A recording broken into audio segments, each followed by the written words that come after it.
Play clock at 5. Pass is intercepted at the goal line by Malcolm Butler. Unreal. Amazing. Podcast Patriotas, do fã-clube oficial dos Patriots no Brasil.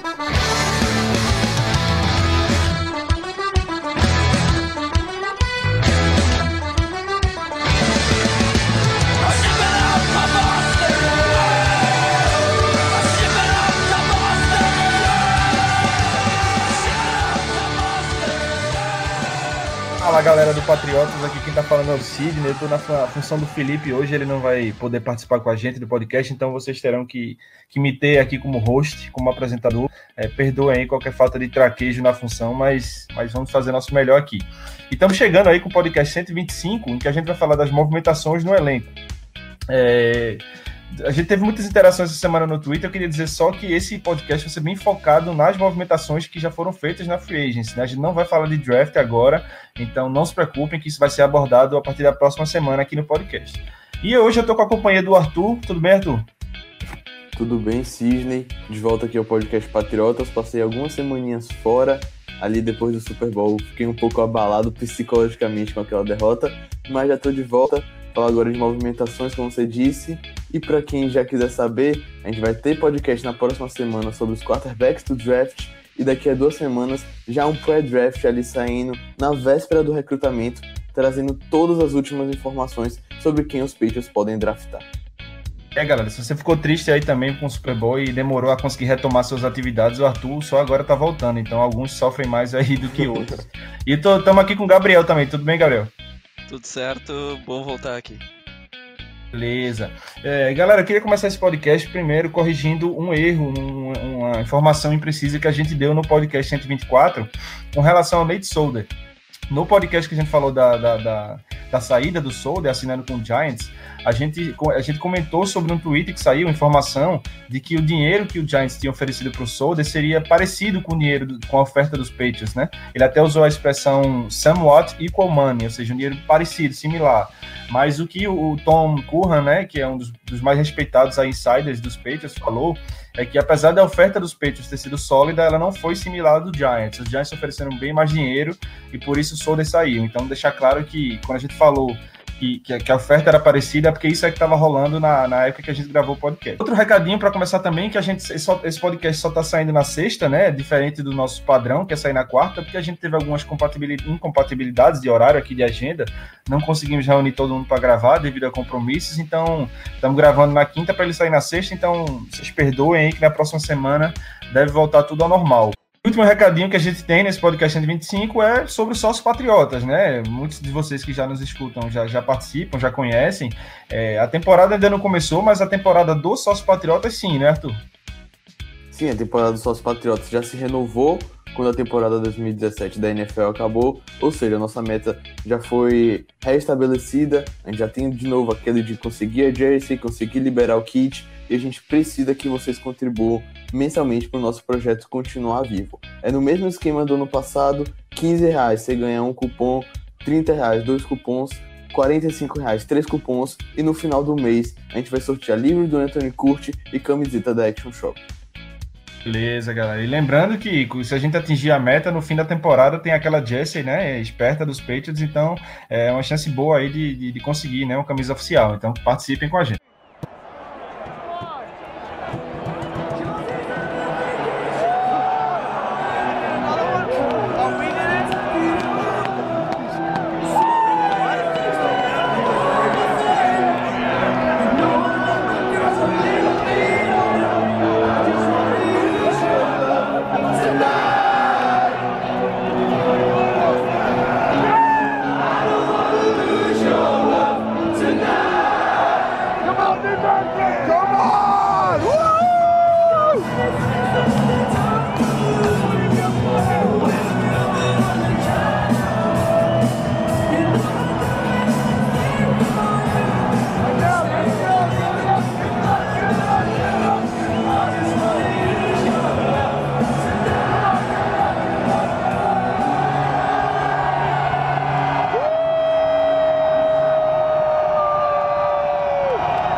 Bom, galera, vamos começar falando aqui das movimentações do elenco, né? Como eu disse no recado, a gente já tinha falado do Solder, mas o Solder acaba entrando na conversa aqui por conta das outras movimentações que a gente teve no elenco, né?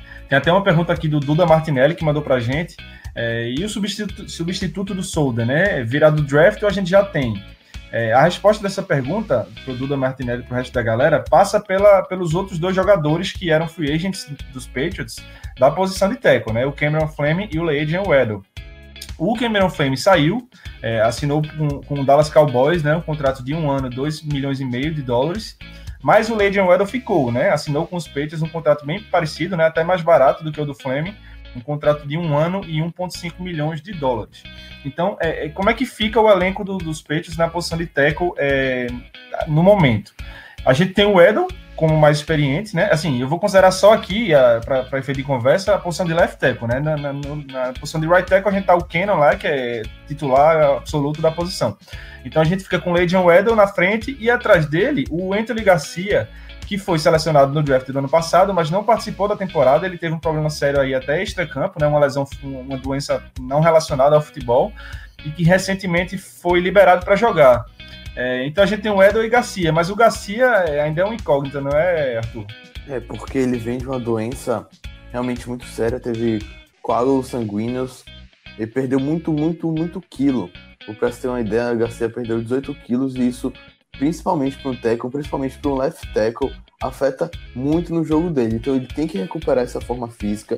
E as últimas informações que a gente tem dele, que foi aquele Jeff Hoy que soltou, é que os Patriots não vão forçar nenhuma volta antecipada de Garcia. Vão deixar acontecer um progresso natural, vão deixar ele progredir ao longo do camp, ao longo da off-season, para aí sim, mais perto da temporada, ter uma ideia de se ele vai ter condições de jogo ou não. Então, apesar de todo mundo ver bastante potencial no Garcia, a gente não sabe se ele vai estar pronto para o início da temporada 2018. Porque assim, uma doença dessa não realmente é uma questão até você preservar a saúde do cara, pensando na pessoa, não no jogador, então não tem que forçar realmente. Então, assim, o primeiro colocado nessa corrida, né, para substituir o Solder é o Le'Veon Bell. O Edel, ele jogou muito ano passado na posição de right tackle, né? A gente perdeu o Cannon machucado e ele foi muito usado naquela posição por ali. Então, até isso, né, Gabriel, é difícil, assim, a gente não viu o Edel ser testado na posição de left tackle, porque, assim, muita gente acha que é a mesma coisa, só você tirar o cara da direita e jogar para a esquerda, e a gente sabe que não é bem assim, né? Não é bem assim. Eu vi esses dias até um jogador falando que um right tackle jogar de left tackle é como tu tentar escovar os dentes com a mão esquerda, acostumado a escovar com a mão direita, é trocar o lado totalmente do que tu tá acostumado a fazer, né? É bem complicado, ainda mais para um jogador que não é um backup, né? Ele é bom para elenco, como o Edel. Então, assim, a gente não sabe como é que o Edel vai ser levado para lá, e ainda existe uma terceira opção, que seria a gente deslocar o Marcus Cannon para a posição de left tackle e botar o Edel na de right tackle, que é onde a gente já sabe que ele produz bem. Sei lá, você, Arthur, qual que você escolheria dessas opções aí? Então, hoje é complicado, porque a gente não quer falar do draft, mas quer falar ao mesmo tempo, que é um podcast que a gente vai abordar depois, mas só que vai depender muito do que vai acontecer no recrutamento. Olhando pelo lado de que a gente não draft nenhum tackle, o que eu acho que não vai acontecer, eu colocaria o Cannon na direita, e se o Garcia estiver recuperado, mesmo que ele esteja recuperado, eu começaria com o Alden na esquerda. O Alden é um jogador que eu gosto, eu achei que ele foi sólido na temporada passada, principalmente porque ele jogou algumas partidas lesionado, e isso fez a comissão técnica gostar bastante dele, gostou do vigor físico dele, gostou da competitividade dele. Além disso, um problema do Garcia é que ele está fazendo uma transição difícil, porque ele passou a temporada passada toda doente, nunca jogou uma partida sequer na NFL e estaria entrando para assumir o lado mais importante da linha ofensiva, a posição mais importante da linha ofensiva, e substituindo nada mais nada menos que Nate Solder, que foi um ponto de segurança da OL dos Patriots. Então, hoje eu começaria com o Cannon na direita e o Alden na esquerda. Beleza, então assim, como o Arthur falou, a gente não vai entrar em draft, mas saiba que essa situação está longe de estar definida nos Patriots. Deve chegar mais gente para a linha ofensiva, ou através do draft, ou como undrafted free agency, e a gente nunca descarta trocas, né? A gente sempre sabe que o Bill Belichick costuma trocar jogadores durante toda a off-season, e é bem frequente ele trocar jogadores, inclusive com a temporada em andamento. Então, a posição está longe de estar decretada aí. Passada a renovação do Edel, como a gente falou, tivemos outra renovação de extrema importância para esse time, que foi a do Matthew Slater, né? O Slater renovou por 2 anos, ele até chegou a assustar um pouco a torcida, visitando os Steelers, né? Chegamos a temer que ele pudesse reforçar um rival, mas o fato é que o Slater ficou, e essa chegada e essa manutenção do Slater completa assim, um trabalho de manutenção quase que integral do nosso Special Teams, né, galera? Sim, o Special Teams, que é algo que o Belichick tanto preza e tanto nos ajuda em todos os jogos, também foi mantido. O Ebner ficou, o Bolden, o King. Só o único que saiu desses que teve uma boa participação ano passado foi o Bademose, que também chegou a jogar na defesa e até no Super Bowl com aquela situação do Butler. Então assim, a estrutura desses special teams, que é muito competente, um dos melhores da NFL, né? A posição do campo dos Patriots em média é muito boa, foi mantida, e a gente perdeu o Bademose, mas como a gente já tinha falado, trouxemos um cara que vai contribuir demais aí, que é o Cordarrelle Patterson. Então o Belichick tem aí todo o material para fazer mais uma vez os special teams dos Patriots serem de elite novamente. No passado desses jogadores que renovaram, né, o Edel e o Slater, tá na hora da gente falar dos jogadores que foram contratados, a galera que chegou esse ano para os Patriots. Então trouxemos aqui 3 jogadores que foram contratados pelos Patriots, que a gente vai falar um pouquinho agora. Foram eles o tight end Troy Niklas, que veio que já jogou no Arizona Cardinals, o offensive lineman Luke Bowanko, que nome é esse, Bowanko, e o wide receiver Jordan Matthews. Então a gente vai destrinchar um pouquinho esses 3 jogadores aí. O que é que dá pra gente falar aí sobre o Troy Niklas, Arthur? Então, achei a contratação do Tyrant Troy Niklas bastante interessante, apesar de não ter sido um jogador conhecido pela mídia, nem pelos fãs da NFL, é um atleta que pode render frutos sim nos Patriots. Ele vem da sua melhor temporada da carreira em 2017, 11 recepções, 132 jardas e 1 touchdown, e esses números são melhores que o Dwayne Allen fez em 2017, ou seja, já dá pra gente fazer assim, meio que uma batalha no training camp entre esses dois por uma vaga no grupo de Tyrants, e o que pesa a favor de Niklas é o preço. Ele veio custando uma pichincha, já Dwayne Allen ele vai custar 5 milhões na folha salarial. Então se o Niklas conseguir produzir bem, conseguir aparecer bastante no training camp e conquistar a comissão técnica dos Patriots, eu acho muito mais vantajoso a gente manter um Tyrant que, mesmo que não tenha aquela produção esperada para um Tyrant 2, como a gente teve em Aaron Hernandez, a gente teve em Martellus Bennett, mas que já faça um pouquinho mais que o Dwayne Allen e consiga aliviar um pouco essa folha salarial da equipe, eu acho bastante válido. E a gente deu uma sorte, né, na temporada 2017, que o Gronk não se machucou, né? O Gronk jogou a temporada, então a gente não sentiu tanta falta de um segundo tight end. O Dwayne Allen não conseguiu produzir muito, mas a gente está acostumado de ver nos últimos anos aí o Gronk ficando fora e a gente contando com reserva, né? A gente foi campeão em 2016 com o Martellus Bennett assumindo esse posto, mas se por acaso o Gronk tivesse machucado ano passado, dificilmente a gente teria o Dwayne Allen fazendo isso. Então, é bom trazer sempre mais gente para o camp, né, para essa batalha, e vindo barato assim melhor ainda. E o Bowanko, Arthur? Você deu uma olhadinha no Luke Bowanko aí, o que é que você pode nos dizer sobre ele? Então, já sobre o Bowanko, eu não trago tantas expectativas sobre ele, assim como eu tô com o Troy Niklas, porque é um jogador que vem para uma posição já meio que inflacionada no elenco dos Patriots. Inflacionada menos na posição de left tackle, que a gente já tem toda essa definição com a saída do Souza que a gente comentou, mas se a gente pega as outras 4 posições, os 4 titulares já estão bem definidos e também já tem Ted Carras ali aparecendo como reserva, Cole Croston e outros jogadores que estavam no practice squad do ano passado que podem contribuir. Bowanko é um center, escolha lá de late round, 6ª rodada pelo Jacksonville Jaguars, já teve passagem também pelo Baltimore Ravens, que foi o time que ele jogou em 2017, apenas 15 partidas como titular na liga. Então eu não vejo o Bowanko sendo assim, algum diferencial no elenco dos Patriots para a próxima temporada. É claro que tem aquela porcentagem de chance dele surpreender no camp, mas eu acho muito difícil ele, por exemplo, assumir a vaga de David Andrews. Então se ele ficar no elenco final, é ali como center reserva da equipe. Vai ser uma batalha aí bem dura pro Bowanko. E para terminar essa lista, né, que a gente separou aqui dos jogadores que chegaram, tivemos o wide receiver Jordan Matthews, né, que chegou para os Patriots vindo dos Bills, e foi uma surpresa, assim, porque era um jogador considerado bom na NFL e que veio com um contrato muito barato, né, Gabriel? Sim, ele sofreu bastante com lesões ano passado, eu acho que por isso até que o valor dele baixou, né? Ele foi pros Bills através de uma troca e se ele repetiu o que ele fazia nos Eagles, ele pode ser um ótimo nome pra gente, que ele é um ótimo jogador no slot, pode até substituir o Amendola. A curiosidade é que ele até pegou o mesmo número que o Amendola, né? Hoje ele deu entrevista, falou que respeita muito o Amendola e vai utilizar a camisa número 80. E legal que ele falou que até ligou pro Amendola, né, pra perguntar se ele se incomodava que o Matthews usasse os 80, o Amendola deu todo o apoio aí, disse que não tinha problema. E isso é interessante para completar, que você falou que ele é um jogador que produz bem no slot, e ao contrário do que a gente está acostumado de ver, que a gente está acostumado de ver jogadores baixos atuando no slot, ele é um cara alto, né? Então, assim, vai ser um cara que pode produzir ali pelo meio, mas também tem tamanho para incomodar na red zone. É isso aí. Então, ó, tem uma pergunta aqui exatamente sobre isso, que é do Matheus Cretley. Ele fala, sem Cooks e Amendola, os wide receivers conseguirão manter a produção de 2017? Então, como a gente falou no podcast passado, o Amendola saiu e agora a gente falou da série do Cooks, né? Foram dois dos principais alvos do Brady no passado. Então, antes de passar para o Gabriel responder essa pergunta, para a gente deixar claro, o grupo de wide receivers atual, ele tem o Edelman, que volta de lesão, tem o Mitchell, que volta de lesão, tem o Chris Hogan, né, que permaneceu no time, tem o Kenny Britt, que renovou, tem o Dossett, que continua, e tem o Jordan Matthews, que a gente já falou agora há pouco. Então, esse grupo, Gabriel, na tua opinião, você acha que ele tem condição de manter a produção de 2017 sem o Cooks e o Amendola?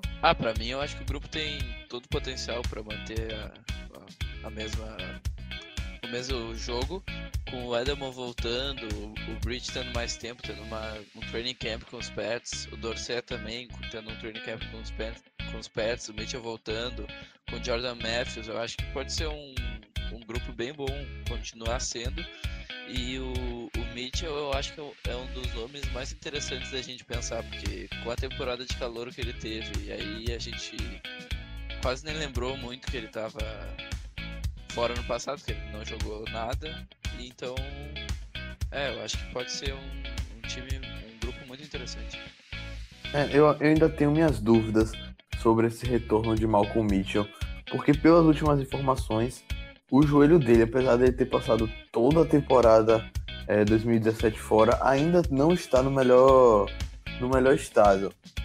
O Mitchell tem já diversos problemas de lesão, desde a universidade, a de Georgia, e é assim, uma coisa que ainda não dá garantia que 2018 ele já vai estar pronto 100% para jogar.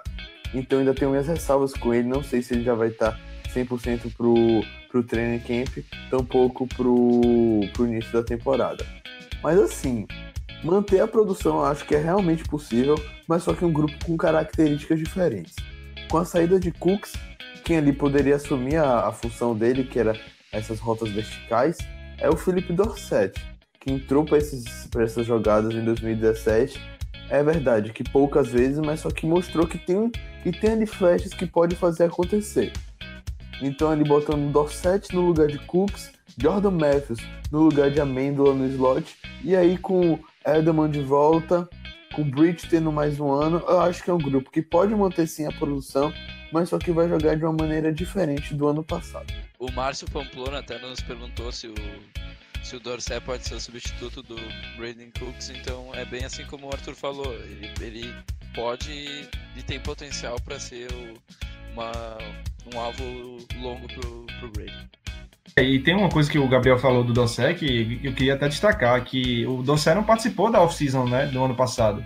Ele foi trocado depois, então assim, o Bill Belichick cansa de falar que a perda da off-season, né, se você não participa do training camp, daqueles programas voluntários e tal, é uma perda irreparável. Se você chegar no decorrer da temporada, você não vai atingir o nível daqueles que conseguiram. Então eu acho que o Dossett no seu segundo ano, né, no sistema, ficando mais confortável e participando da off-season inteira, ele tem como melhorar bastante sim.